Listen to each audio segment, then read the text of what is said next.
So it was, as you saw, how to turn a long form sales page into an email sequence. And then she has a second question about applying RMBC to older products, which don't necessarily actually have a unique mechanism. Got you. Perfect. Oh, by the way, before we start, while people are watching, I remember, just so you know, both the webinar module should be live in the members area now, and also Sabah's e-commerce module should be live in the members area. And I posted the DR glossary thing in the Facebook group today, 2 versions of it, because I hired Jose, but then how much should I say, pronounce his name right? Hamiz, right? That he did one too. There's a Hafiz. I don't be a jerk, so make sure I get it right. He did one too. Hafiz, right? So yeah, just make sure everyone knew that. So now, as far as the question goes of turning a sales letter into like an email sequence, Sabah, is that something you have much experience with, or Ben? Or I'm happy to answer, but I was just curious what the wisdom of the crowd here.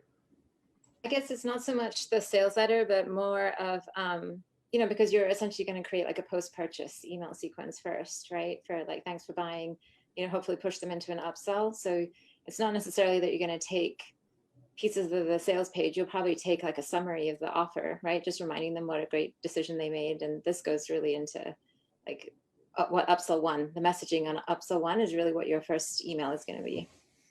Yeah, I guess it also depends on the goal of the sequence. Maybe Miriam wants to kind of, because if the goal is to make a sequence to get people to click over and see the sales page, that's one thing, obviously. And if the goal is like it's a post-purchase sequence, like you said, then that's another. Miriam, do you want to kind of specify in the comments the goal on the email sequence?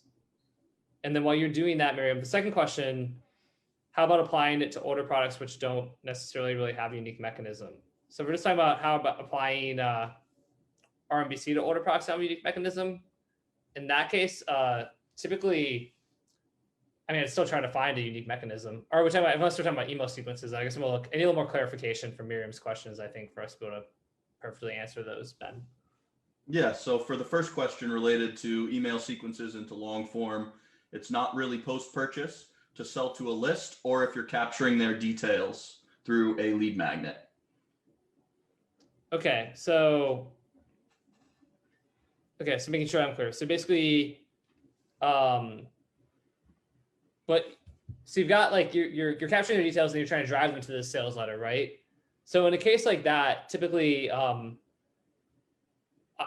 the main thing I'm doing is going back and looking at the sales letter and like what's in the lead and the big ideas and the hooks and things of that nature. And I'm trying to like, I'm using that to create curiosity and drive people there. I'm also driving people to the sales letter. But then varying it up too, like I'm going to look at putting in some like testimonials about like user experience with the product. I would make the offer first personally, because otherwise you send testimonials and they don't know what you're talking about. So I would probably just go right from like the lead gen or whatever it is to people, some creators driving them. If they got like a lead magnet, it's like you can be like, hey, congratulations, so happy, here's the lead magnet, blah, blah, blah, something else I want to tell you about. But then I would have some curiosity-driven emails that drive people to the sales page. And I would do that by, again, taking the best stuff from the lead and the headline and stuff like that. And then after I've made the offer, then I start sharing like testimonial emails, sort of like FAQ type emails, like kind of like for social proof, things of that nature. And then from there, Sabah, now that you have more clarity, is there anything you want to add to it? Yeah, that makes more sense. It's basically you're trying to pitch the sales page. So you're trying to create curiosity that they click over and then get sold on the sales page. Yeah. But, yeah. Okay. You could take elements of your, like Stefan said, the headline, the lead. It depends how much you want to reveal about the offer already. But, if there's any bullet points in the sales page that you want to highlight, you could do the fascinations part, right? As embedded into the email. Yeah. Brooks, you have anything to add? Because you did a lot of like sequences when you're doing Fast Blast. Oh, for sure. We don't know. And Brooks, like how much revenue did Fast Blast get to? What did it reach?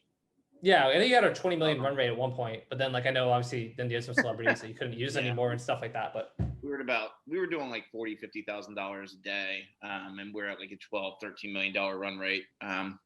Pick the right partners. That's my advice. And don't let anyone take out massive amounts of money. I think people should know that about you though, Brooks, because I think people know you're so awesome. You help, and you started, helped start like a bunch of amazing restaurant chains, but people might not know that you actually did run like a successful kind of e-com/direct response offer that was grossing, 8 figures, and Mhm. then had a bad business partner snafu. But Right.